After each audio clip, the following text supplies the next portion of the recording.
दोस्तों आज हम इस वीडियो में जानेंगे कि हम गणना प्रपत्र को सही तरीके से कैसे भरें।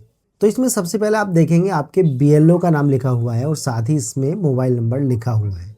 अगर आपको कोई भी परेशानी आती है तो आप अपने बीएलओ को फ़ोन कर सकते हैं और उससे पूछ सकते हैं।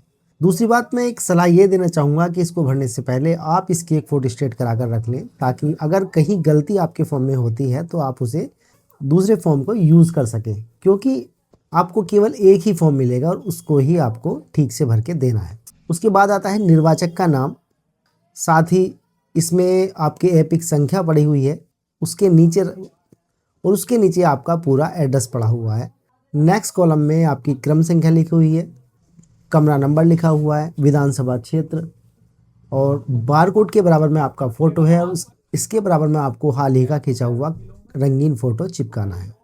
अब दोस्तों सबसे पहले जो कॉलम आता है इसको सभी को भरना है, ये सभी के लिए मैंडेटरी है। इसमें सबसे पहले निर्वाचक की जन्मतिथि आएगी, इसमें जो भी आपकी डेट ऑफ बर्थ है वो आप इसमें एंटर करेंगे।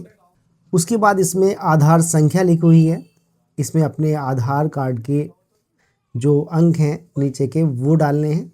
उसके नीचे जो कॉलम है इसमें आपको अपना मोबाइल नंबर डालना है। और फिर जो कॉलम आता है इसमें पिता अभिभावक का नाम यानी अपने पिता का नाम डालना है। साथ ही अगर आपके पिता की एपिक आईडी, एपिक नंबर हो आपके पास तो उसको इसमें दर्ज करना है। इससे अगली कॉलम माता के नाम की आती है, इसमें अपनी माता का नाम डालना है।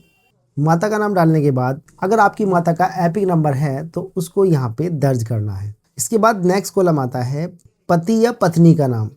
अगर आप शादीशुदा हैं और महिला हैं तो आप अपने पति का नाम लिखेंगे, और अगर पुरुष हैं तो आप अपनी पत्नी का नाम लिखेंगे। साथ ही साथ इसके नीचे जो कॉलम है उसमें उसके एपिक का नंबर लिखेंगे, एपिक नंबर यानी पहचान पत्र का नंबर लिखेंगे आप। इस तरह से ये पहला जो कॉलम है ये आपका पूरा हो जाता है। अब ये जो दूसरा कॉलम आता है इसमें क्या डालना है, अगर आपका 2003 की मतदाता सूची में आपका नाम है तो ही इस कॉलम को भरना है। अगर आपका नाम 2003 की मतदाता सूची में नहीं है तो आपको ये कॉलम नहीं भरना है, फिर आपको इससे अगला कॉलम भरना है। और अगर अगला कॉलम भरना है, अगला कॉलम में आप अपने माता पिता, दादा दादी, उनकी जानकारी दे सकते हैं जिसका नाम भी 2003 की वोटर लिस्ट में है। अगर आपका नाम मतदाता सूची में है तो हम इस कॉलम को कैसे भरेंगे ज़रा देख लेते हैं। सबसे पहले है निर्वाचक का नाम। निर्वाचक के नाम में आपका नाम आएगा। दूसरा है एपिक संख्या, यानी 2003 की वोटर लिस्ट में जो भी एपिक नंबर आपका था वो यहाँ पे दर्ज करना है। संबंधी का नाम, संबंधी के नाम में अगर आपके पिता का नाम आपके वोटर आईडी कार्ड में पड़ा हुआ है तो आप अपने पिता का डालेंगे, या अगर आपके पति का पड़ा हुआ है तो आप अपने पति का डालेंगे। तो संबंधी का नाम वो नाम आएगा जो आपके एपिक में आपके पिता या आपके पति का पड़ा हुआ है। अब इसके नीचे आता है कॉलम संबंध का, जिसका नाम यहाँ पे लिखा है उससे क्या संबंध है, पिता है या पति हैं, वो यहाँ पे संबंध आपको लिखना है। अब इसके नीचे आता है जिला। तो 2003 में आपका जो भी जिला था, आपकी लिस्ट में जो भी जिला था वो आपको यहाँ पे जिला दर्ज करना है। साथ ही साथ इसमें नीचे आता है राज्य का नाम। तो यहाँ पे जिस भी राज्य से आप हैं उस राज्य का नाम आपको दर्ज करना है। अब विधानसभा क्षेत्र का नाम आता है, जो भी आपकी विधानसभा क्षेत्र है आप अपनी लिस्ट में देख सकते हैं और विधानसभा क्षेत्र लिस्ट में लिख सकते हैं। अब इसके नीचे आता है विधानसभा क्षेत्र की संख्या। विधानसभा क्षेत्र की संख्या आप कैसे लिखेंगे, यहाँ पे आप ये लिस्ट देख सकते हैं। सबसे ऊपर जो ये बाईं तरफ जो है विधानसभा क्षेत्र की संख्या ये देख रहे हैं, ये आपको यहाँ पे दर्ज करनी है।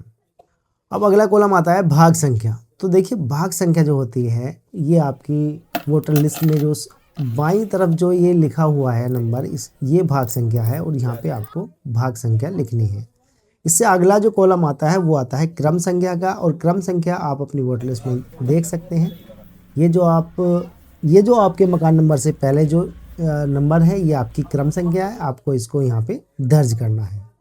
चलिए इस तरह से अगर आपका मतदाता सूची में आपका नाम है तो आप इस तरह से इस कॉलम को भर सकते हैं। लेकिन अगर आपका मतदाता सूची में नाम नहीं है और आपको अपने माता पिता का भरना है या अपने दादा दादी का भरना है तो देख लेते हैं वो आप किस तरह भर सकते हैं। तो ये कॉलम तभी भरना है जब आपका नाम 2003 की वोटर लिस्ट में नहीं है और आपके माता पिता या दादा दादी का किसी का भी वोटर लिस्ट में है। सब यहाँ पे जो नाम लिखा हुआ है यहाँ पे अपने जो पिता या जिनका भी 2003 की वोटर लिस्ट में नाम था, यहाँ पे उनका नाम डालना है। और एपिक संख्या के सामने जो भी उस टाइम पे एपिक संख्या थी वो यहाँ पे दर्ज करनी है। संबंधी का नाम, यानी कि उनके एपिक में जो भी में दूसरा नाम था उनके पिता का या उनके पति का, वो आपको यहाँ पे दर्ज करना है। और नीचे आता है संबंध, उनसे आपका क्या संबंध है, तो वो यहाँ पे डालना है, संबंध डालना है, पिता हैं या दादा हैं जो भी हैं। और यहाँ पे नीचे जिला आता है, तो यहाँ पे अपने ज़िले का नाम दर्ज करना है। नीचे राज्य का नाम दर्ज करना है। नीचे आता है विधानसभा क्षेत्र का नाम, नीचे आपको विधानसभा क्षेत्र लिखना है। और इसी तरह विधानसभा क्षेत्र की संख्या यहाँ नीचे दर्ज करनी है। जैसे मैंने आपको बताया था, भाग संख्या वोटर लिस्ट में दाएं हाथ पे होती है, वो यहाँ पे दर्ज करनी है। और क्रम संख्या है जो मकान नंबर से पहले है, वो आपको दर्ज करनी है। इस तरह से ये आपका फॉर्म पूरा फिल हो जाता है। और साथ ही साथ यहाँ आपको सिग्नेचर करने हैं और इधर आपके बीएलओ के सिग्नेचर होंगे और इसको फिल करके आपको दे देना है। तो दोस्तों, इस तरह से आप अपने फॉर्म को पूरा फिलअप करेंगे और अपने बीएलओ को जमा करेंगे। इसी तरह की और जानकारी के लिए आप हमारे चैनल को सब्सक्राइब करें, अपने दोस्तों के साथ शेयर करें